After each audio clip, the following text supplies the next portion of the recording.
அனைவருக்கும் வணக்கம். TNPSC group 4 2026 batch நம்ம இருக்கும். நம்ம பார்த்துட்டு இருக்கிறது பொது அறிவில் யூனிட் 3 ஓகேங்களா. இந்தியாவின் வரலாறு, பண்பாடு மற்றும் இந்திய தேசிய இயக்கம். இதோட வெயிட்டேஜ் பார்த்தீங்கன்னா 10 கேள்விகள் வந்து இந்த யூனிட்ல இருந்து கேட்பாங்க ஓகேவா. ஸோ இந்த யூனிட்ல இருக்கிற டைட்டில் பார்த்தீங்கன்னா சிந்து சமவெளி நாகரிகம், குப்தர்கள், தில்லி சுல்தான்கள், முகலாயர்கள் மற்றும் மராத்தியர்கள் நம்ம கம்ப்ளீட் பண்ணிட்டோம் ஓகேங்களா. அந்த கிளாஸ் அட்டன் பண்ணாலே அட்டன் பண்ணுங்க, உங்களுக்கு ரொம்ப யூஸ்ஃபுல்லாக இருக்கும் ஓகேவா. ஸோ நம்ம பார்த்துட்டு இருக்கிறது பார்த்தீங்கன்னா தென்னிந்திய வரலாறு அந்த டாபிக் பார்த்துட்டு இருக்கிறோம் ஓகேவா. ஸோ லாஸ்ட் கிளாஸில் பார்த்தீங்கன்னா 6th ஸ்டாண்டர்டில் இருக்கிற டேர்ம் 3 புக்கில் இருக்கிற தென்னிந்திய வரலாறு பற்றி நம்ம பார்த்துருந்தோம் ஓகேங்களா.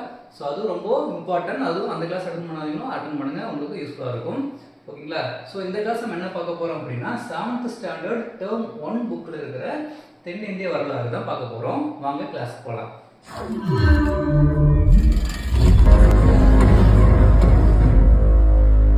ஸோ நம்ம பார்க்க போகிறது இந்த கிளாஸில் 7th ஸ்டாண்டர்ட் டேர்ம் 1ல் பார்த்தீங்க அப்படின்னா தென்னிந்திய புதிய அரசுகள், பிற்கால சோழர்களும் பாண்டியர்களும் பற்றி நம்ம பார்க்க போகிறோம். ரொம்ப ரொம்ப இம்பார்ட்டன்ட் ஓகேங்களா. அதுமாதிரி ரொம்ப இன்ட்ரெஸ்டாக இருக்கும் ஓகேங்களா.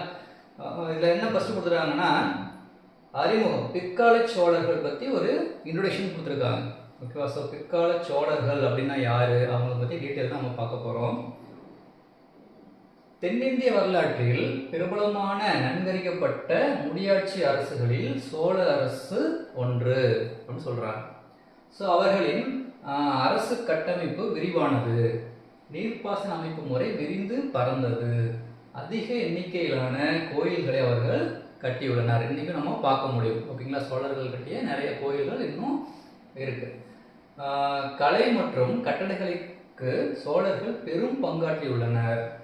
கடல் கடந்து அவர்கள் சாதனைகள் பல புரிந்துள்ளனர். இவை அனைத்தும் அவர்களுக்கு வரலாற்றில் உயர்ந்த இடத்தை வழங்கியுள்ளது அப்படின்னு சொல்லி ஒரு நோட்டேஷன் கொடுத்துருக்காங்க ஓகேங்களா. நெக்ஸ்ட் நம்ம பார்க்க போகிறது சோழர்கள் ஆட்சியின் புத்தெழுச்சி எப்படி இருந்தது ஓகேவா. ஸோ பண்டைய சோழ அரசு காவிரி ஆற்றின் கழிமுக பகுதியை மையப்பகுதியாக கொண்டிருந்தது ஓகேவா. எங்க காவிரி ஆற்றின் கழிமுக பகுதியை தான் மையப்பகுதியாக வச்சுருக்காங்க. அதன் தலைநகர் உறையூர் ஓகேங்களா. உறையூர் எங்க இருக்கு நமக்கு தெரியும், திருச்சி ஓகேங்களா. ஸோ இன்றைய திருச்சிராப்பள்ளி தான் என்னது உறையூர் அப்படின்னு சொல்லியிருக்காங்க. கரிகாலனின் ஆட்சி காலத்தில் இவ்வரசு சிறப்பான இடத்தை வகித்தது. கரிகாலன் நமக்கு தெரிஞ்சிருக்கும், கல்லணை கட்டினவர் கரிகாலன் ஓகேங்களா. ஸோ அவருக்கு பின்வந்தோர் காலத்தில் படிப்படியாக சரிவினை சந்தித்தது. 9ஆம் நூற்றாண்டில் காவிரிக்கு வடக்கே ஒரு சிறு பகுதியை ஆண்டு வந்த விஜயாலயன் சோழ வம்சத்தை மீட்டெழச் செய்தார் ஓகேங்களா. ஸோ சோழ வம்சத்தை மீட்டெழ செய்தது யாரு, விஜயாலயன் ஓகேங்களா. அவர் தஞ்சாவூரை கைப்பற்றி அதை தனது தலைநகராக ஆக்கினார். பிற்காலத்தில் 1ஆம் ராஜேந்திரனும் அவருக்கு பின்வந்தோரும் புதிதாக நிர்மாணிக்கப்பட்ட கங்கை கொண்ட சோழபுரத்தை தலைநகராக கொண்டு சோழ பேரரசை ஆட்சி செய்திருக்காங்க ஓகேங்களா. புரியும் நினைக்கிறாங்க முடியும். நெக்ஸ்ட் பார்த்தீங்கன்னா 1ஆம் ராஜராஜன் ஓகேவா, சோழ பேரரசின் மாபெரும் வல்லமை பெற்ற அரசர் ஆவார். 1ஆம் ராஜராஜன். ஸோ நம்ம எப்பயுமே சொல்கிற மாதிரி தான், ஹிஸ்ட்ரி படிக்கிறத பொறுத்த வரைக்கும் ஒரு நோட்ஸ் எடுத்து படிங்க ஓகேங்களா. ஸோ அந்த நேம், அவங்க ஆட்சி செய்த ஆண்டுகள் அதெல்லாம் இம்பார்ட்டன்ட். ஸோ அப்படியே கண்டினியூவாக எழுதுனீங்க அப்படின்னா உங்களுக்கு வந்து அந்த ஸ்டோரி மாதிரி உங்களுக்கு ஞாபகம் வரும் ஓகேங்களா. ஸோ அது ரொம்ப ரொம்ப இம்பார்ட்டன்ட். ஹிஸ்ட்ரி படிக்கும்போது கண்டிப்பாக நோட்ஸ் எடுத்து படிங்க ஓகேங்களா. ஸோ 1ஆம் ராஜராஜன் அவருடைய ஆட்சி காலம் பார்த்தீங்கன்னா 985 1014 முடியும் ஓகேங்களா. ஸோ சோழ பேரரசின் மாபெரும் வல்லமை பெற்ற பேரரசர் 1ஆம் ராஜராஜன். அவர் காலத்தை வென்ற புகழை ஈட்டினார். ஈட்டியிருக்கார். தென்னிந்தியாவின் பெரும் பகுதியின் மீது சோழர்களின் அதிகாரத்தை அவர் நிலைநாட்டினார் ஓகேங்களா. அவருடைய கப்பற் படையெடுப்புகள் மேலை கடற்கரையிலும் இலங்கையிலும் சோழர் ஆட்சி விரிவடைவதற்கு வழிவகுத்தன. கப்பல் படையெல்லாம் வச்சிருந்திருக்கிறாங்க. புகழ்பெற்ற ராஜராஜேஸ்வரம் கோயிலை தஞ்சாவூரில் கட்டியிருக்காரு ஓகேங்களா. யாரு, 1ஆம் ராஜராஜன் ஓகேங்களா. இதெல்லாம் இம்பார்ட்டன்ட். 1ஆம் ராஜராஜன் போட்டுட்டு அவருடைய ஆட்சி செய்த ஆண்டு போட்டு அவருடைய இம்பார்ட்டன்ட் என்ன கோயில் கட்டினாங்க ஓகேங்களா. அது மாதிரி ஒரு கீ நோட்ஸ் மட்டும் எடுத்துக்கணும் ஓகேங்களா. ஸோ தஞ்சாவூர்ல என்ன பண்ணியிருக்காரு, ராஜேஸ்வரம் கோயிலை கட்டுறாரு. தான் என்ன சொல்கிறோம், இப்போ பிரகதீஸ்வரர் கோயில் அப்படின்னு சொல்கிறோம். இன்னமும் அது இருக்கு. ஓகேங்களா. அவருடைய மகனும் ஓகேங்களா அவருக்கு பின்னர் ஆட்சி பொறுப்பை ஏற்றவருமான முதலாம் ராஜேந்திரன் ஓகேங்களா 1014 1044 முடிய அவருடைய ஆட்சி காலம். ஓகேவா. தந்தையை போலவே பேரரசை விரிவுபடுத்தி கைப்பற்றிய பகுதிகளை ஒருங்கிணைக்கிறார். ஓகேங்களா. அவருடைய ஆட்சி காலத்தில் சோழ பேரரசு தென்னிந்தியாவில் ஒரு வலுவான சக்தியாக விளங்கியிருக்கு. ஓகேங்களா. அரியணை ஏறிய பின்னர் அவருடைய மிக முக்கிய படையெடுப்பான வட இந்திய படையெடுப்பில் பல பகுதிகளை கைப்பற்றார். கங்கை கொண்டான் ஓகேவா என்று தன்னை பிரகடனப்படுத்தி கொண்டார். ஓகேவா. ஸோ கங்கை கொண்டான் என்னது கங்கையை கைப்பற்றியவர். ஓகேங்களா. வட இந்திய போர்களில் பெற்ற வெற்றியின் நினைவாக கங்கை கொண்ட சோழபுரம் கோவில் எழுப்பப்பட்டது. ஓகேங்களா. ஸோ கங்கை கொண்ட சோழபுரம் கோவில் நம்ம இன்னுமே இருக்கு. ஓகேங்களா. நிறைய பேர் பார்த்துருப்போம். ஓகேங்களா. அது அந்த கோயில் எதுக்காக கட்டினாங்க அப்படின்னா வட இந்திய போர்களில் வெற்றி பெற்றது நினைவாக என்ன பண்ணியிருக்காங்க அந்த கோவில் கட்டியிருக்காங்க. ஓகேங்களா. அவருடைய கடற்படை ஸ்ரீ விஜய பேரரசை கைப்பற்ற அவருக்கு துணை புரிந்தது. ஓகேவா. சோழர்களின் கடற்பகுதியின் மீதான கட்டுப்பாடு கடல் கடந்த வணிகம் செழித்தோங்க உதவியது. சோழ பேரரசின் சரிவு. ஓகே. ஸோ இந்த மாதிரி நல்லா இதெல்லாம் பண்ணிட்டு இருந்தாங்க, நல்லா தான் ஆட்சி பண்ணிட்டு இருந்தாங்க. எப்படி அவங்க இந்த சோழ பேரரசு சரிவு அடைஞ்சது அப்படின்னா முதலாம் ராஜேந்திர சோழனை தொடர்ந்து பதவியேற்ற மூவரும் திறமை வாய்ந்த அரசர்களாக இல்லை. ஓகேங்களா. ஸோ மூன்றாவதாக பதவியேற்ற வீரராஜேந்திரனின் மகன் என்ன பண்றாரு அதி ராஜேந்திரன். ஒரு பேர் என்னது அதி ராஜேந்திரன் உள்நாட்டு கழகம் ஒன்றில் கொல்லப்பட்டார். அவருடன் விஜயாலயனின் வழிவந்தோரின் ஆட்சி முடிவுக்கு வருது. ஓகேங்களா.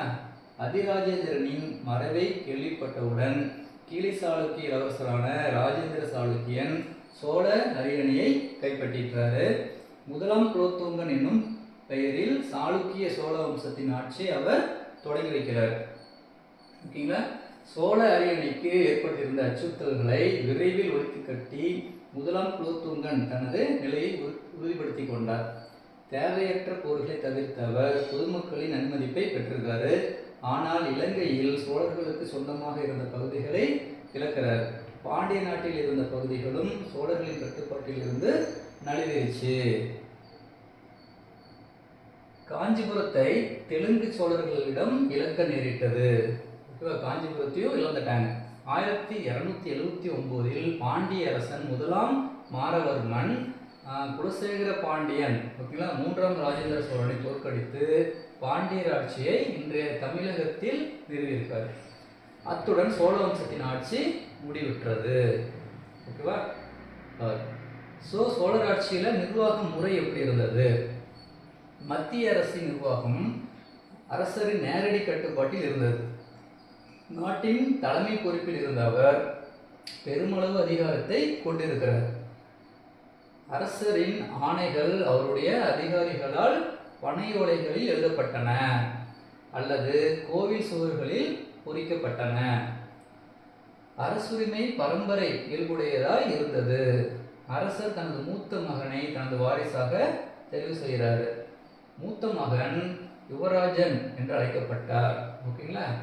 யுவராஜாக்கள் நிர்வாகத்தில் பயிற்சி பெறுவதற்காக மண்டல ஆளுநர்களாக நியமிக்கப்படுறாங்க.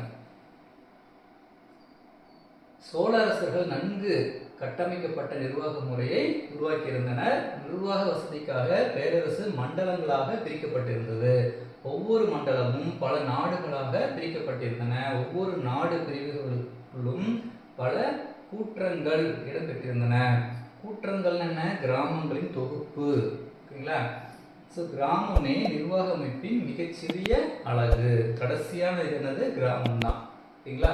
நெக்ஸ்ட் நம்ம பார்க்க போகிறது உள்ளாட்சி நிர்வாகம் எப்படி இருந்தது. உள்ளாட்சி நிர்வாகமானது ஊரார், சபையோர், நகரத்தார், நாட்டார் எனும் அமைப்புகளின் மூலமாக செயல்பட்டது. வேளாண்மையின் விரிவாக்கத்தினால் கிராமப்புறங்களில் அதிக எண்ணிக்கையில் விவசாயிகள் குடியிருப்புகளை உருவாக்கியிருக்கிறாங்க. அவை ஊர்கள் என அறியப்பட்டன. ஓகேங்களா. ஊர் அப்படின்னு சொல்லியிருக்காங்க. நில உடைமையாளர்களாக இருந்த ஊரார் ஊரின் சார்பாக பேசுபவர்களாக இருந்திருக்கிறாங்க. ஓகேங்களா? ஸோ பிராமணர் கிராமங்களை சேர்ந்த சபையோர் பொது நிர்வாகத்தையும் நிதி நிர்வாகத்தையும் நீதி வழங்குதலையும் மேற்கொண்டனர். வணிகர்களின் குடியிருப்புகளை நகரத்தார் நிர்வகிச்சிருக்கிறாங்க. ஓகேங்களா? இருந்த போதிலும் தனித்திறன் பெற்ற கட்டுமான கலைஞர்கள், இரும்பு தொழில் செய்வோர், தங்க வேலை செய்வோர், நெசவு செய்வோர், மண்பாண்டம் வணைவோர் ஆகியோரும் நகரத்தில் வாழ்ந்திருக்கிறாங்க. ஓகேங்களா? ஸோ நாடுகளில் நாட்டார் என்னும் அமைப்பு நாடோடு தொடர்புடைய பூசல்களையும் ஏனைய சிக்கல்களையும் தீர்த்து வச்சிருக்காங்க. நெக்ஸ்ட் பாருங்க, ஊர், சபை, நகரம், நாடு ஆகியவற்றில் இருந்த மன்றங்கள் பல்வேறு குழுக்கள் மூலம் பணிகளை மேற்கொண்டன. இக்குழுக்கள் நீர்ப்பாசனம், சாலைகள், கோயில்கள், தோட்டங்கள், வரி வசூல் செய்வது, மத விழாக்களை நடத்துதல் போன்ற பணிகளை மேற்கொண்டிருக்காங்க. நெக்ஸ்ட் பார்த்தீங்கன்னா உத்திரமேரூர் கல்வெட்டு ரொம்ப முக்கியமான ஒரு கல்வெட்டு, அதை பற்றி கொடுத்துருக்காங்க. இன்றைய காஞ்சிபுரம் மாவட்டத்தில் உள்ள உத்திரமேரூர் கிராமம் பிராமணர்களுக்கு கொடையாக வழங்கப்பட்ட ஒரு பிரம்மதேய கிராமம். ரொம்ப இம்பார்ட்டன்ட். ஓகேங்களா? இக்கிராமத்தில் கிராம சபைக்கான உறுப்பினர்கள் எவ்வாறு தேர்ந்தெடுக்கப்பட்டனர் என்பது குறித்து தெளிவாக விளக்கும் கல்வெட்டு ஒன்று அங்கே இருக்கு. ஓகேங்களா? ஒவ்வொரு குடும்பலிலிருந்தும், ஓகேவா, குடும்பல்னா என்னது? வார்டு. ஓகே, இப்போ நம்ம வார்டுன்னு சொல்கிறோம் பார்த்தீங்களா, அதுக்கு முன்னாடி சொல்லுங்க குடும்பல் அப்படின்னு சொல்லியிருக்காங்க. ஸோ உறுப்பினர் ஒருவர் தேர்ந்தெடுக்கப்படுவார். மொத்தம் 30 குடும்பங்கள் இருந்தன. ஓகேவா? அப்படின்னா 30 வார்டு மெம்பர்ஸ் இருந்திருக்காங்க. போட்டியிடும் ஆடவர் 37லிருந்து 70 வயதுக்குள்ள இருத்தல் வேண்டும். ஓகேவா? ஏஜ் லிமிட் கொடுத்துருக்காங்க.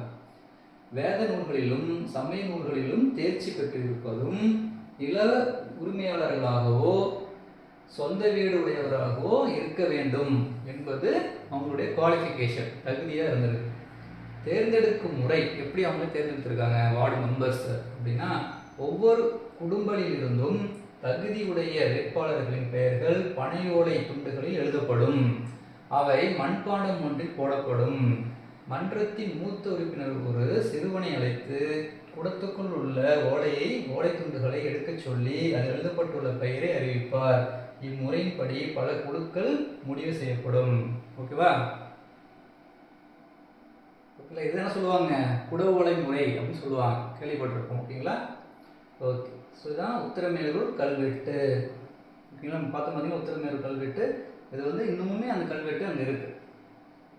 ஓகே. எந்த மாதிரி முறையில் வருவாய் அவங்களுக்கு கிடைச்சது? ஓகேவா? சோழ பேரரசுக்கு சோழ அரசின் பொது வருவாய் முக்கியமாக நிலவரி மூலம் பெறப்பட்டது. ஓகேவா? ஸோ நிலவரி தான் அவங்களுடைய முக்கியமான வருவாயாக இருந்திருக்கு. நிலவரியானது காணிக்கடன் என அழைக்கப்பட்டது. ரொம்ப இம்பார்ட்டன்ட். நிலவரி சோழர்களை தமிழ் வச்சுருக்காங்க, காணிக்கடன். ஓகேவா? நிலவரியை நிர்ணயம் செய்வதற்காக சோழ அரசு விரிவான அளவில் நில அளவை பணியை மேற்கொண்டது. ஓகேவா? சர்வே எடுக்கிறது நிலங்களை. மகசூலில் 1/3 வரியாக வசூலிக்கப்பட்டது. ஓகேவா? விவசாயிகிட்ட என்ன பண்றாங்க? 1/3 என்ன பண்ணணும்? அவங்க வரியா கொடுத்துடணும். இவ்வரி பெரும்பாலும் தானியமாகவே வசூல் செய்யப்பட்டது. ஓகேவா? பணமா வாங்காமோ என்ன பண்ணிருப்பாங்க? தானியமா அது வாங்கிட்டாங்க. என்ன அங்கே விளையுதோ அதை என்ன பண்ணுறாங்க? 1/3 கொடுத்துரும் கவர்மெண்ட். நிலவரியை தவிர தொழில் வரிகளும் வணிகத்தின் மீதான சுங்க வரிகளும் வசூலிக்கப்பட்டன. அப்போவே என்ன பாருங்க, தொழில் வரிலாம் இருந்திருக்கு. அதே மாதிரி வணிகத்தின் மீதான சுங்க வரியும் வசூலிச்சிருக்கிறாங்க. அடுத்தது நம்ம பார்க்க போகிறது நிலம் சார்ந்த உறவுகளை அடிப்படையாக கொண்ட சமூக அமைப்பு. நிலம் சார்ந்த உறவு. ஓகேங்களா? சோழ அரசர்கள் வரி விலக்கு அளிக்கப்பட்ட நிலங்களை அரசு அதிகாரிகளுக்கும் பிராமணர்களுக்கும் கோவில்களுக்கும் மத நிறுவனங்களுக்கும் கொடையாக வழங்கியிருக்கிறாங்க. ஓகேவா? எக்ஸம்ஷன், டாக்ஸ் எக்ஸம்ஷன் கொடுத்துருக்கிறாங்க, வரி விலக்கு. சமண சமய நிறுவனங்களுக்கு கொடையாக வழங்கப்பட்ட நிலங்கள் பள்ளிச்சந்தம் என அழைக்கப்பட்டது. ஓகேவா? ஸோ இந்த மாதிரி கொடுத்த நிலங்களுக்கு பேர் என்னது? பள்ளிச்சந்தம். வேளாண் வகை என்னும் நிலங்களின் உடைமையாளர்கள் வேளாளர் என அழைக்கப்பட்டனர். வேளாளரில் ஒரு பிரிவினரான உளக்குடி, ஓகேவா, அதாவது உளுக்குடி அப்படின்னு சொல்லுவாங்க. என்போர் நிலங்களின் உடைமையாளர்களாக இருக்க இயலாது. அவர்கள் பிரம்மதேய வேளாண் வகை நிலங்களில் வேளாண் பணிகளை செய்ய வேண்டியிருந்தது. ஓகேங்களா? மொத்த விளைச்சலில் வேளாண் வகை நில உடைமையாளர்கள் மேல்வாரத்தை பெற்றனர். மேல்வாரம் அப்படின்னா என்ன? விளைச்சலில் பெரும் பகுதி, அதுங்க வந்து மேல்வாரம் சொல்றாங்க. ஓகேங்களா? உளுக்குடிகள் கீழ்வாரத்தை பெற்றனர். ஓகேவா? ஸோ கீழ்வாரம் என்னது? விளைச்சலில் சிறிய பகுதி. ஓகேவா? அடிமை மற்றும் பணிசை மக்கள் என்போர் சமுதாயத்தின் கீழ்நிலையில் இருந்திருக்கிறாங்க. ஓகேவா? எல்லாம் ஞாபகம் வச்சுக்கோங்க. அடிமை, சமுதாயத்தின் கீழ்நிலையில் இருந்தவங்களுக்கு பேர் என்னது? அடிமை, பணிசை மக்கள். ஓகேங்களா? சமூகத்தின் இடைமட்டத்தில் போர் செய்வோரும் வணிகர்களும் இடம்பெற்றுள்ளன. 3 கேட்டகரி தான். ஓகேங்களா? அடுத்தது நீர்ப்பாசன முறை எப்படி இருந்தது? ஸோ வேளாண்மை தான் முக்கியமாக இருந்திருக்கு. அப்போ நீர்ப்பாசன முறைக்கு என்னதை யூஸ் பண்ணாங்க அப்படின்னா, சோழர்கள் நீர்ப்பாசனத்திற்கு முக்கியத்துவம் வழங்கியுள்ளனர். கங்கை கொண்ட சோழபுரத்தில் முதலாம் ராஜேந்திர சோழனால் உருவாக்கப்பட்ட 16 மைல் நீளம் கொண்ட ஏரிக்கரை தடுப்பணை மிக சிறந்த எடுத்துக்காட்டாகும். இன்னும் நம்ம பார்க்கலாம். ஓகேவா? ஏரிக்கரை தடுப்பணை அப்படிங்கிறது காவிரியின் கழிமுக பகுதியில் குறுக்கும் நெடுக்குமாக மரபு சார்ந்த முறையில் நீரினை திசை மாற்றி விடுவதற்கான வடிவாய்க்கால்கள் அமைக்கப்பட்டிருந்தன. ஓகேங்களா? தேவைப்படும் நீரை கொண்டு வருவது ஓகேவா வாய்க்கால், தேவைக்கு அதிகமான நீரை வெளியேற்றுவது வடிகால். ஸோ வாய்க்காலுக்கும் வடிகாலுக்கும் உள்ள டிஃப்ரெண்ட் தெளிவாக கொடுத்துருக்காங்க பாருங்க. வாய்க்கால்னா நீரை கொண்டு வருது, வடிகால் அப்படிங்கிறது தேவைக்கு அதிகமான நீரை வெளியேற்றுறதுக்கு பேர் வடிகால். பொதுமக்கள் அனைவருக்கும் சொந்தமான வாய்க்கால் ஓகேவா ஊர் வாய்க்கால் என அழைக்கப்பட்டது. பொதுமக்களுக்கு சொந்தமான வாய்க்காலுக்கு பேர் ஊர் வாய்க்கால் அப்படின்னு சொல்லியிருக்காங்க. நாடு என்னும் நிர்வாக பிரிவின் மட்டத்தில் பயன்பட்ட வாய்க்கால்கள் நாடு வாய்க்கால்கள் என குறிப்பிடப்பட்டன. ஊர் வாய்க்கால், நாடு வாய்க்கால் அப்படின்னு 2 இருந்திருக்கு. நீர் விநியோகத்தில் சுற்றுமுறை நடைமுறையில் இருந்தது. ஓகேவா? ஸோ சுற்றுமுறைன்னு தெரியும். சுழற்சி முறையில் நீர் என்ன பண்ணியிருக்காங்க? விநியோகம் பண்ணியிருக்கிறாங்க. அடுத்தது மதம். ஓகேங்களா? ஸோ மதம் வந்து சோழர் காலத்தில் எந்த மாதிரி மதம் இருந்தது அப்படின்னா, சோழர்கள் சைவத்தின் மீது மிகுதியான பற்று கொண்டவர்கள். சிவபெருமானின் திருவிளையாடல்கள் சைவ அடியார்களான நாயன்மார்களால் பாடல்களாக இயற்றப்பட்டுள்ளன. நம்பியாண்டார் நம்பியால் தொகுக்கப்பட்ட அவை திருமுறைகள் என அழைக்கப்படுகின்றன. ஓகேங்களா? அடுத்து கோயில்கள். சோழர்கள் காலத்தில் பிரம்மாண்டமான கோயில்கள் கட்டப்பட்டன. நமக்கே தெரியும். தஞ்சாவூர், கங்கை கொண்ட சோழபுரம், தாராசுரம் ஆகிய இடங்களில் உள்ள கோயில்கள் சோழர்களின் கலைகளான கட்டடங்கள், சிற்பங்கள், சிற்பச் சிலைகள், ஓவியங்கள், படிமவியல் ஆகியவற்றின் களஞ்சியமாக உள்ளன. சோழர்கள் கால கோயில்கள் வழிபாட்டிற்கான இடங்கள் மட்டுமல்லாமல் பெருமளவு நிலங்களை சொந்தமாக கொண்டிருந்தன. ஓகேங்களா? அவை கல்வியையும் பக்தி கலைகளின் வடிவங்களான நடனம், இசை, நாடகம் ஆகியவற்றையும் வளர்த்தன. நடன மாதர், இசைக்கலைஞர்கள், பாடகர்கள், இசைக்கருவிகளை மீட்டுவோர், அர்ச்சகர்கள் ஆகியோர் கோவில் பணியாளர்கள் ஆவார்கள். கோயில் பணியாளர்கள். ஸோ இதுதான் தஞ்சை பெரிய கோயில். நம்ம இன்னைக்கு கூட நம்ம பார்த்துருப்போம். ஓகேங்களா? தஞ்சை பெரிய கோயில்.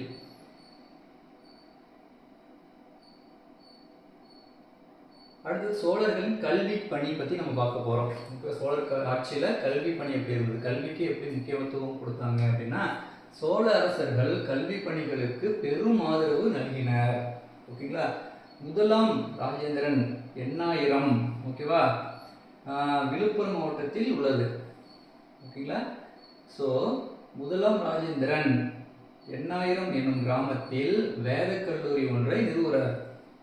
ஓகே, அக்கல்லூரியில் 14 ஆசிரியர்களின் வழிகாட்டுதலில் 340 மாணவர்கள் வேதங்கள், இலக்கணம், உபநிடங்கள் ஆகியவற்றை கற்றிருக்கிறாங்க.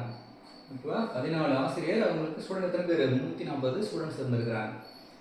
அவருக்கு பின்னர் வந்த ஆட்சியாளர்கள் அவருடைய அப்பணியை முன் உதாரணமாக கொண்டு பின்பற்றியிருக்காங்க. அதன் விளைவாக இன்றைய புதுச்சேரிக்கு அருகேயுள்ள திருபுவனை என்னும் ஊரிலும் இன்றைய செங்கல்பட்டு மாவட்டத்தில் உள்ள திருமுடுக்கூடலும் முறையே 1048 1067 ஆகிய ஆண்டுகளில் இதே போன்ற கல்லூரிகள் நிறுவப்பட்டிருக்கு இந்த புதுச்சேரியில். உயர்ந்த இலக்கியங்களான பெரிய புராணமும் கம்பராமாயணமும் இக்கால பகுதியை சேர்ந்தவை. ஓகேவா, ரொம்ப இம்பார்ட்டன்ட். வணிகம் எப்படி இருந்தது? ஓகேங்களா, சோழர்களின் காலத்தில் வணிகம் தலை தூங்கியது. 5 ஓகேவா வண்ணத்தார் மணி கிராமத்தார் எனப்படும் வணிக குழு அமைப்புகளை சேர்ந்த வணிகர்கள் வணிக நடவடிக்கைகளை மேற்கொண்டனர். ஓகேங்களா, என்னென்ன? 5 வண்ணத்தார் மணி கிராமத்தார். 5 வண்ணத்தார் என்னது? 5 வண்ணத்தார் ஓகேவா குழுவானது மேற்கு ஆசிரியர்கள், அரேபியர்கள், யூதர்கள், கிறிஸ்தவர்கள், இஸ்லாமியர்கள் ஆகியோரை உள்ளடக்கியது. ஓகேவா, அவர்கள் கடல் கடந்து வணிகம் செய்தோர் ஆவர். அவர்கள் மேற்கு கடற்கரையோர துறைமுக நகரங்களில் குடியிருந்தனர். மணி கிராமத்தார் அவங்க வணிக குழு அமைப்பை சேர்ந்த வணிகர்கள் உள்நாட்டு வணிகத்தில் தீவிரமாக ஈடுபட்டனர். உள்நாட்டு வணிகத்தில் ஈடுபட்டவங்க பேர் மணி கிராமத்தார். ஓகேங்களா, காலப்போக்கில் அவ்விரு அமைப்புகளும் 500வர் ஓகேவா திசை 1500வர் என்னும் பெயர்களில் ஒருங்கிணைந்தன. ரெண்டு தனித்தனியாக இருந்து பார்த்தீங்களா, உள்நாட்டில் வணிகம் செஞ்சவங்க, வெளிநாடு போய் வணிகம் செஞ்சவங்க, அவங்க எல்லாத்தையும் என்ன பண்ணாங்க? ஒருங்கிணைச்சிட்டாங்க. ஒருங்கிணைச்சு என்ன பேர் வச்சுக்கிறாங்க? திசை 1500வர் அப்படின்னு ஒருங்கிணைச்சிருக்கிறாங்க. அவை கர்நாடக மாநிலம் ஐகோலில் இருந்த தலைமை அமைப்பின் வழிகாட்டுதலில் செயல்பட்டிருக்கு. இந்த 500வர் அமைப்பு தென்கிழக்காசிய நாடுகளை உள்ளடக்கிய கடல் கடந்த வணிக நடவடிக்கைகளை செயல்படுத்தியது. தென்கிழக்கு ஆசிய நாடுகளோடு மேற்கொள்ளப்பட்ட கடல் கடந்த வணிகத்தின் மூலம் யானை தந்தங்கள், பவளம், சங்கு, புகா கண்ணாடிகள் ஓகேவா, அதாவது ஒளி புகும் கண்ணாடி, புகா கண்ணாடி ஓகேவா, அந்த மாதிரி கண்ணாடிகள், பாக்கு, ஏலம், அப்புறம் பட்டு நூல்கள், அதாவது வண்ணப்பட்டு நூல்களோடு நெய்யப்பட்ட பருத்தி இலை துணிகள் ஆகியன இறக்குமதி செய்யப்பட்டன. சந்தனக்கட்டை, கருங்காலிக்கட்டை, சுவையூட்டும் பொருட்கள், வெளியுயர்ந்த ஆபரண கற்கள், மிளகு, எண்ணெய், நெல், தானியங்கள், உப்பு ஆகியவை ஏற்றுமதி செஞ்சிருக்கிறாங்க. ஓகேங்களா, ஸோ இதோட அவங்க முடிஞ்சிச்சு. செகண்ட் பார்த்தீங்கன்னா பிற்கால பாண்டியர்கள், அவங்களை பற்றி நம்ம பார்க்க போகிறோம். ஓகேங்களா, ஸோ சோழர்கள் நம்ம பார்த்து முடிச்சிட்டோம். அடுத்தது பார்த்தீங்கன்னா பிற்கால பாண்டியர்கள். ஸோ அவங்கள பற்றி ஒரு டெசிஷன் கொடுத்துருக்காங்க. ஓகேவா, கிமு 4ஆம் நூற்றாண்டிலிருந்து தென்னிந்தியாவை குறிப்பிட்ட இடைவெளிகளோடு ஆட்சி செய்த 3 பழமையான அரச வம்சங்களுள் பாண்டியர்களும் அடங்குவர். முத்துக்குளித்தலோடு தொடர்புடைய கொற்கை ஓகேங்களா தொடக்க காலத்தில் அவர்களின் துறைமுகமாகவும் தலைநகராகவும் இருந்ததாக கருதப்படுகிறது. ஸோ பாண்டியர்களின் துறைமுகம் என்னது? கொற்கை.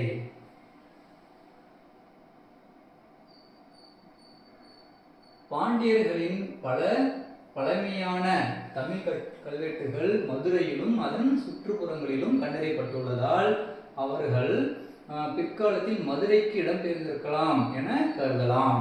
ஸோ மதுரையில் அவங்களுடைய பாண்டியர்கள் பற்றி நிறைய கல்வெட்டுகள் இருக்கிறதுனால அவங்க என்ன பண்ணியிருக்காங்க, பிற்காலத்தில் மதுரைக்கு குடிபெயர்ந்திருக்கலாம் அப்படின்னு நம்ம சொல்கிறோம். ஓகேங்களா, சங்ககால பாண்டியர்களின் கீழ் மதுரை நகர் மாபெரும் பண்பாட்டு மையமாக திகழ்ந்தது. தமிழ் புலவர்களும் எழுத்தாளர்களும் அங்கு ஒன்று கூடி தமிழ் செவ்வியல் இலக்கியங்களுக்கு சிறந்த பங்களிப்பை செய்துள்ளனர். ஓகேவா, கிபி 6ஆம் நூற்றாண்டில் களப்பிரர்களை வெற்றி கொண்டு பாண்டியர்கள் தென் தமிழகத்தில் தங்களை மீண்டும் வலுவாக நிறுவிக்கொண்டனர். ஆனால் 9ஆம் நூற்றாண்டு முதல் 13ஆம் நூற்றாண்டு வரை தென்னிந்தியாவை ஆண்ட பிற்கால சோழர்களின் எழுச்சியை பாண்டியர்களால் எதிர்கொள்ள முடியல. ஓகேங்களா, பின்னர் சோழர்களின் வீழ்ச்சியை சாதகமாக பயன்படுத்தி பிற்கால பாண்டியர்கள் மீண்டும் தங்கள் அதிகாரத்தை நிறுவியிருக்கிறாங்க. சோழர்கள் ஆட்சிக்கு பிறகு அவர்களின் ஆட்சி 16ஆம் நூற்றாண்டு வரை தொடர்ந்திருக்கு. யாருடைய ஆட்சி? பாண்டியர்கள், பிற்கால பாண்டியர்கள். பாண்டிய அரசு மீண்டெழுதல். ஓகேங்களா? ஸோ 600லேருந்து 920 முடியும் அவங்க ஆன்சர் பண்ணியிருக்காங்க.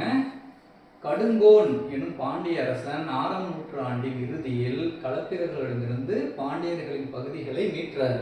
யார் அவரு? கடுங்கோன். ஞாபகம். அவரை தொடர்ந்து வேறு இருவரும் அரச பதவி ஏற்றிருக்காங்க. யார் யாருன்னா அரிகேசரி, ஓகேவா, மாரவர்மன் எனும் வலிமை மிக்க முதல் பாண்டிய அரசர் கிபி 642 அரியணை ஏறாரு. அவர் பல்லவ அரசர்கள் முதலாம் மகேந்திரவர்மன், முதலாம் நரசிம்மவர்மன் ஆகியோரின் சமகாலத்தை சேர்ந்தவர். கல்வெட்டுகளும் செப்பு பட்டயங்களும் தனது எதிரிகளான சேரர், சோழர், பல்லவர், சிங்களர் ஆகியோரை அவர் வெற்றி கொண்டதை புகழ் பாடுகின்றன. ஓகேவா? செப்பேடுகள்லாம் பறிச்சு வச்சிருக்காங்க. அரிகேசரி மாரவர்மன் சமணர்களை துன்புறுத்திய கூன் பாண்டியனே என அடையாளப்படுத்துகின்றார். சமணர்களை துன்புறுத்தியது யாரு? கூன் பாண்டியன். ஓகேங்களா? நெக்ஸ்ட் பாருங்க. அரிகேசரிக்கு பின்னர் பாண்டியர் அரச வம்சத்தின் மகத்தான மன்னனான ஜடில பராந்தக நெடுஞ்சடையன், ஓகேவா, அவர் என்ன சொல்றாங்க? முதலாம் வரகுணன் அப்படின்னு நம்ம கேள்விப்பட்டிருக்கோம். வரகுணன், ஓகேவா. அவருடைய ஆட்சி காலம் 756லேருந்து 815 முடியும். ஓகேவா. அவர் என்ன பண்றாரு? ஆட்சி பொறுப்பு ஏற்கிறார். யாரு? வரகுணன். அவரே வேள்விக்குடி செப்பேடுகளின் கொடையாளி ஆவார். வேள்விக்குடி செப்பேடுகளின் கொடையாளி யாரு? வரகுணன். நெடுஞ்சடையன் தஞ்சாவூர், திருச்சிராப்பள்ளி, சேலம், கோயம்புத்தூர் ஆகிய பகுதிகளை உள்ளடக்கியதாக பாண்டிய அரசை விரிவுபடுத்துறார். ஓகேங்களா?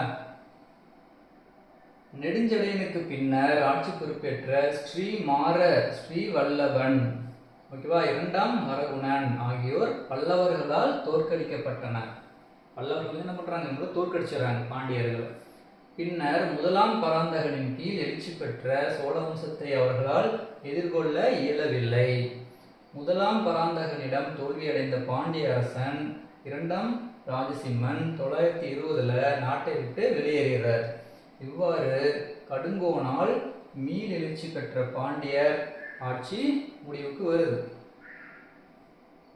பிற்கால பாண்டியர்களின் எழுச்சி, ஓகேங்களா. ஸோ 1190லேருந்து 1310 முடியும். அதிராஜேந்திரனின் மறைவுக்கு பின்னர் பாண்டிய நாட்டில் சோழ மண்டலாதிபதிகளின் ஆட்சி பலவீனம் அடைந்தது. ஓகேவா. அதன் விளைவாக 13ஆம் நூற்றாண்டில் பாண்டியர்கள் மட்டுமே எழுச்சி பெற்ற தமிழ் அரச வம்சமாக விளங்கினர். மதுரை அவர்களின் தலைநகரமாக தொடர்ந்தது. அவ்வமயம் காயல் அவர்களின் முக்கிய துறைமுகம் ஆயிற்று. ஓகேவா. ஸோ காயல் அப்படிங்கிறது காயல்பட்டினம், ஓகேங்களா, தூத்துக்குடியில் இருக்கு. வெனிஸ் நாட்டை சேர்ந்த புகழ்பெற்ற பயணியான மார்க்கோ போலோ 2 முறை காயலுக்கு வருகை தந்தார். அதாவது 1288 ஒரு டைம், 1293 ஒரு டைம் மார்க்கோ போலோ வராரு. எங்க? காயல்பட்டணம். இத்துறைமுக நகர் அராபிய சீன கப்பல்களால் நிரம்பி இருந்தது என்றும் விறுவிறுப்பான வணிக நடவடிக்கைகளை கொண்டிருந்ததாகவும் அவர் நம்மிடம் கூறுகிறார். பாண்டிய அரசு செல்வ செழிப்பு மிக்க உலகிலேயே மிக அற்புதமான பகுதியாகும் என மார்க்கோ போலோ புகழாரம் சூட்டுகிறார். இலங்கையோடு சேர்ந்து உலகத்தில் காணப்படும் பெரும்பாலான மாணிக்க கற்களையும் முத்துக்களையும் உற்பத்தி செய்கிறது என மேலும் கூறுகிறார். தன்னுடைய பயண குறிப்புகளில் சதி, ஓகேவா, நிகழ்வுகளையும் அரசர்களின் பலதார மனத்தையும் பதிவு செய்திருக்கார். பாண்டியர் காலத்தில் இருந்திருக்கு. ஓகேவா. இந்த உடன்கட்டை ஏறுவது முறையும் பலதார மனம் அதெல்லாமே இருந்திருக்கான். நெக்ஸ்ட் பார்க்க போறது சடையவர்மன் சுந்தரபாண்டியன். 2ஆம் பாண்டிய பேரரசின் புகழ்பெற்ற அரசர் சடையவர்மன். ஓகேவா. அவர் என்ன சொல்லுவாங்க? ஜடாவர்மன் அப்படின்னு இன்னொரு பேர் இருக்கு. ஸோ சடையவர்மன் சுந்தரபாண்டியன். ஓகேங்களா. ஸோ அவரோட ஆட்சி காலம் பார்த்தீங்கன்னா 1251 1268 முடியும். ஒட்டுமொத்த தமிழகத்தையும் தனது கட்டுப்பாட்டின் கீழ் கொண்டு வந்த அவருடைய ஆட்சி ஆந்திர மாநிலம் நெல்லூர் வரை பரவி இருந்தது. ஓகேங்களா. அவர் ஹைசாளர்களை கட்டுக்குள் வைத்திருந்தார். மலைநாட்டு தலைவனான சேர அரசர் சுந்தரபாண்டியனின் மேலாதிக்கத்தை ஏற்றுக்கொண்டு அவருக்கு கப்பம் கட்ட சம்மதிக்கிறாரு. சோழ அரசின் வீழ்ச்சியால் ஊக்கம் பெற்ற மாளவ பகுதியின் அரசர் வீர சோமேஸ்வரர் என்பவர் சுந்தரபாண்டியனை போருக்கு என்ன பண்றாரு, அழைக்கிறார்.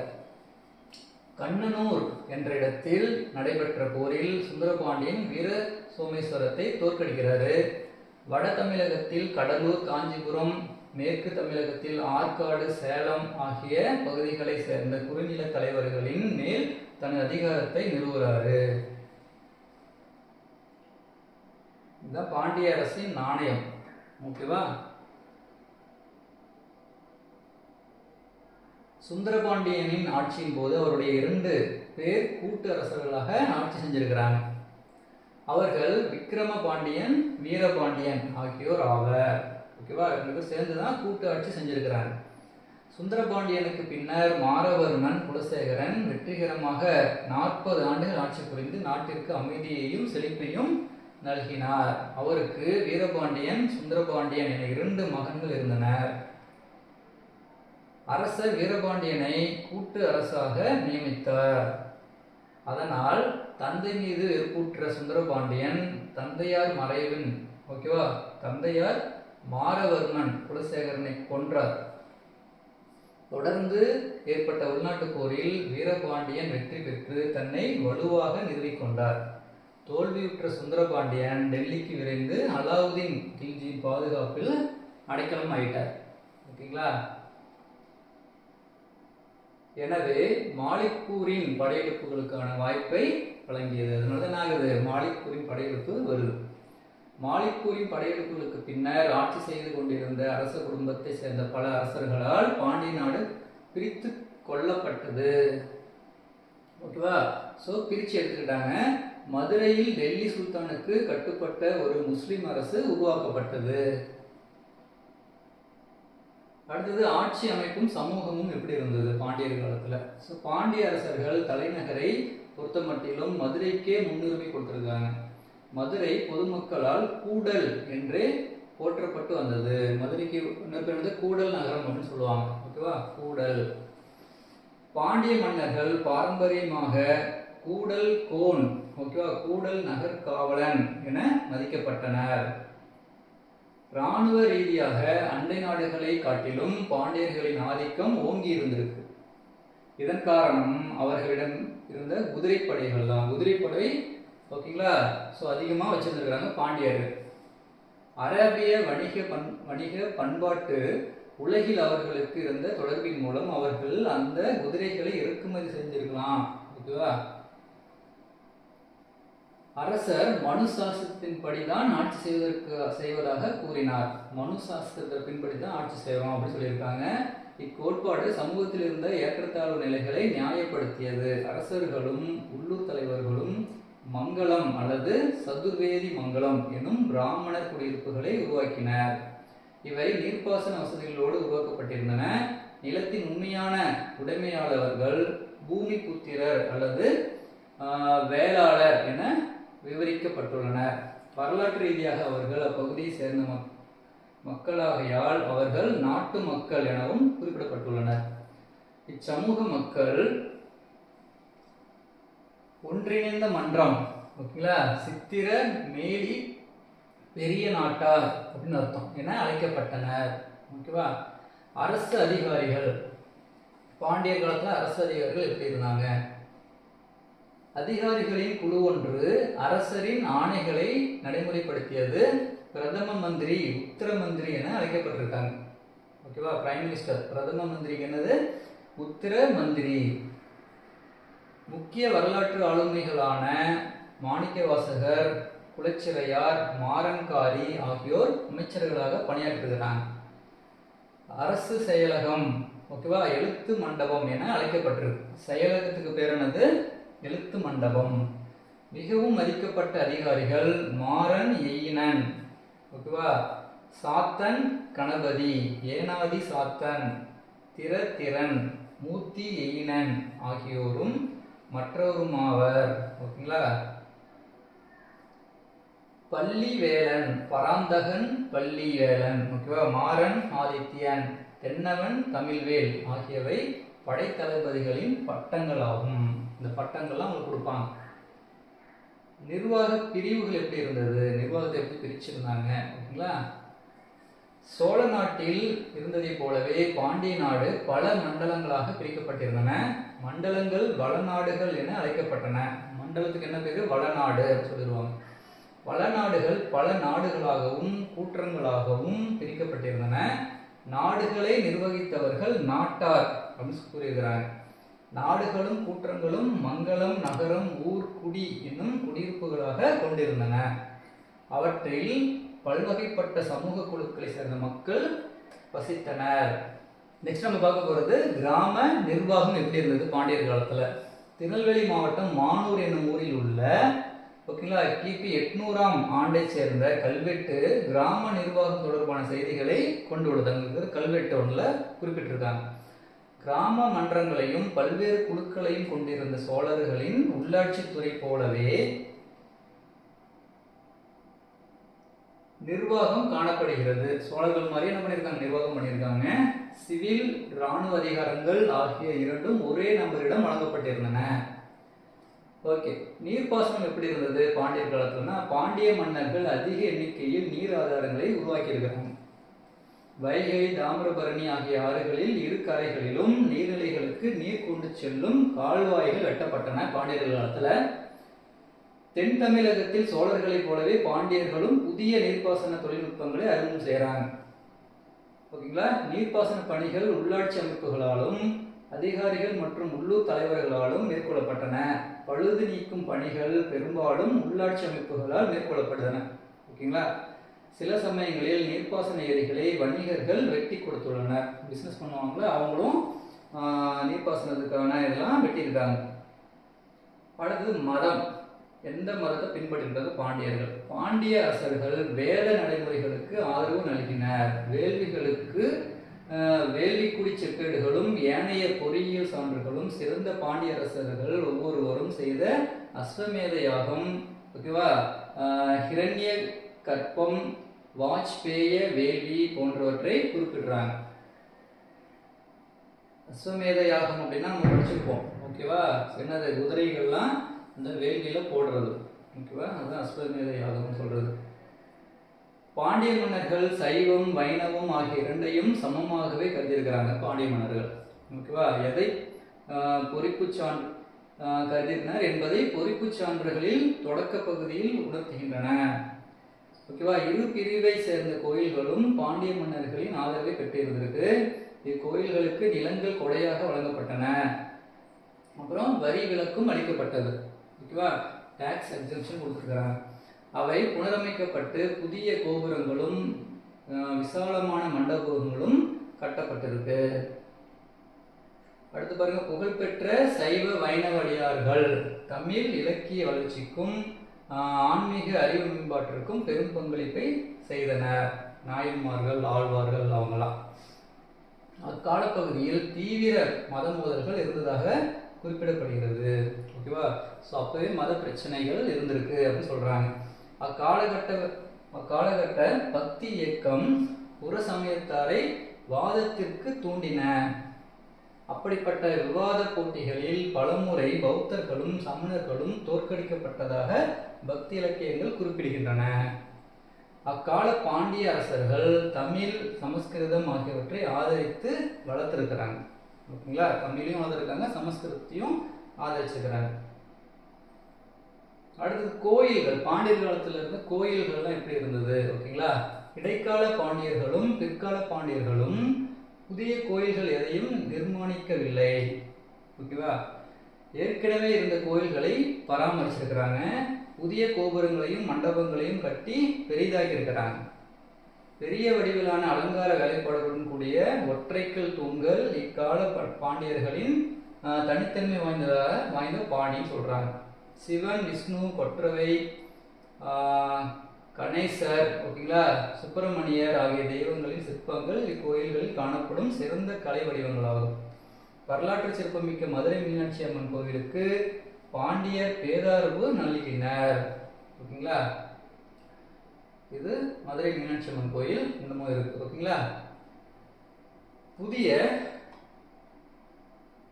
புதிய கோபுரங்களையும் மண்டபங்களையும் கட்டி கோயிலை தொடர்ந்து விசாலப்படுத்தினர். ஓகேவா, பாண்டியர் காலத்துல புதிய கோயில்லாம் எதுவுமே கட்டலை. ஏற்கனவே இருந்த கோயில் என்ன பண்ணியிருக்காங்க, எக்ஸ்டெண்ட் பண்ணியிருக்கிறாங்க. ஓகேங்களா, அந்த காலம் தான் பாண்டியர்கள் பண்ணியிருக்காங்க. நெக்ஸ்ட் வணிகம். ஓகேவா, பிஸ்னஸ் எப்படி இருந்தது பாண்டியர் காலத்தில்? 7ஆம் நூற்றாண்டு முதல் தென்னிந்தியாவில் மேற்கு கடற்கரையில் உருவாகியிருந்த அராபிய வணிகர்களின் குடியிருப்புகள் அவர்களின் வணிக உறவுகள் கிழக்கு கடற்கரைக்கு விரைவடைய வழிவகுத்திருக்கு. கிழக்கு கடற்கரையில் இருந்த அரசுகள் அயல்நாட்டு வணிகர்களை பொறுத்தமட்டில் மிக தாராளமான அறிவுபூர்வமான கொள்கைகளை பின்பற்றுகிறாங்க. ஓகேங்களா, அவற்றின் பட்டய சட்டங்கள் வணிகர்களுக்கு பல துறைமுக வரிகளிலிருந்தும் சுங்க வரிகளிலிருந்தும் விலக்கு அளித்தன. காயல் துறைமுகத்தில் மாலிக் உல் இஸ்லாம் ஜமாலுதீன் எனும் அராபிய வணிகரின் வணிக நிறுவனம் செயல்பட்டது. ஓகேங்களா, ஸோ காயல் பட்டணம். பாண்டிய அரசர்களுக்கு குதிரைகள் எளிதாக கிடைப்பதற்கான வசதிகளை இந்நிறுவனம் செஞ்சு கொடுத்துருக்கு. ஓகேங்களா, 13 மற்றும் 14ஆம் நூற்றாண்டுகளில் குதிரை வணிகம் மேலும் அதிகரிச்சிருக்கு. சம்பிரதாய விழாக்களுக்கும் போர் புரிவதற்கும் குதிரைகள் தேவைப்படுவதால் அரசர்கள் குதிரைகளுக்கான முதலீடு செய்தனர் என்று மார்க்கோ போலோவும் வாசப்பும் குறிப்பிட்டுள்ளனர். குதிரை வணிகத்தில் ஈடுபட்டவர்கள் குதிரை செட்டிகள் என அழைக்கப்பட்டனர். அவர்கள் கடல்சார் வணிகத்தில் தீவிரமாக ஈடுபட்டிருக்காங்க. பாண்டியர்களின் துறைமுகங்களில் மிகவும் விறுவிறுப்பாக வணிகம் நடைபெற்ற துறைமுகம் கிழக்கு கடற்கரையில் இருந்த காயல்பட்டினம் ஆகும். இந்த காயல்பட்டினம் தான் நிறைய இடத்துல காயல் அப்படின்னு மென்ஷன் பண்ணியிருப்பாங்க. ஓகேவா, காயல்னா காயல்பட்டினம், காயல்பட்டினத்தோட ஷார்ட் தான் காயல் அப்படின்னு சொல்லுவாங்க. இது இன்றைய தூத்துக்குடி மாவட்டத்தில் உள்ளது. வணிக பரிமாற்றங்கள் தங்க நாணயங்கள் மூலம் நடைபெற்றதால் நாணயங்கள் அதிக அளவில் புழக்கத்தில் இருந்தன. அவை காசு, களஞ்சு, பொன் என பல்வேறாக அழைச்சிருக்கிறாங்க.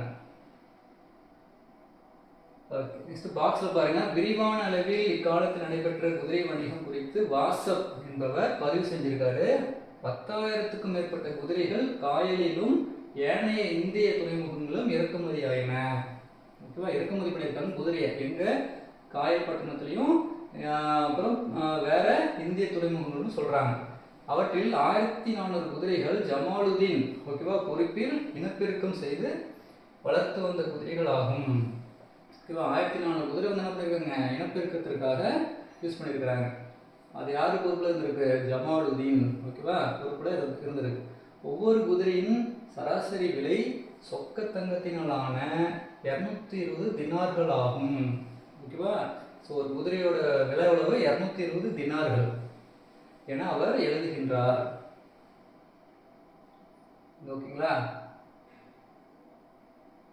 ஸோ இதோட முடிஞ்சது. ஓகேவா, ஸோ தென்னிந்தியாவில் பாண்டியர்கள் சோழர்கள் பற்றி நம்ம பார்த்துருக்குறோம். ரொம்ப இன்ட்ரெஸ்டான ஒரு டாபிக். ஓகேங்களா, ஸோ நம்மளுக்கு நிறைய இன்ஃபர்மேஷன் வந்து நம்ம இப்போ நம்ம இதில் பார்த்துருப்போம். ஓகேங்களா, ஸோ பிற்கால சோழர்களும் பாண்டியர்களும் பற்றி நம்ம இந்த கிளாஸில் பார்த்துருக்கோம். ஓகேவா, ஸோ இதே மாதிரி பார்த்தீங்கன்னா 11th ஸ்டாண்டர்ட்லேயே உங்களுக்கு என்ன இருக்குது, தென்னிந்திய வரலாறு கொடுத்துருக்காங்க டீட்டெயில்டாக. அதையும் நம்ம பார்த்துட்டோம்னா இந்த டாபிக் கம்ப்ளீட் ஆயிடும். ஓகேங்களா, ஸோ இந்த கிளாஸ் வந்து உங்களுக்கு யூஸ்ஃபுல்லாக இருந்ததுன்னா உங்கள் ஃப்ரெண்ட்ஸ் ரிலேட்டிவ் யாராவது TNPSC Group 4 exam Group 2 Group 2A prepare பண்ணிட்டு இருந்தாங்கன்னா அவங்களுக்கு ஷேர் பண்ணி விடுங்க. ஓகேங்களா, அவங்களுக்கும் யூஸ்ஃபுல்லாக இருக்கும். மறக்காம நம்ம சேனலை சப்ஸ்கிரைப் பண்ணிக்கோங்க. நன்றி, வணக்கம்.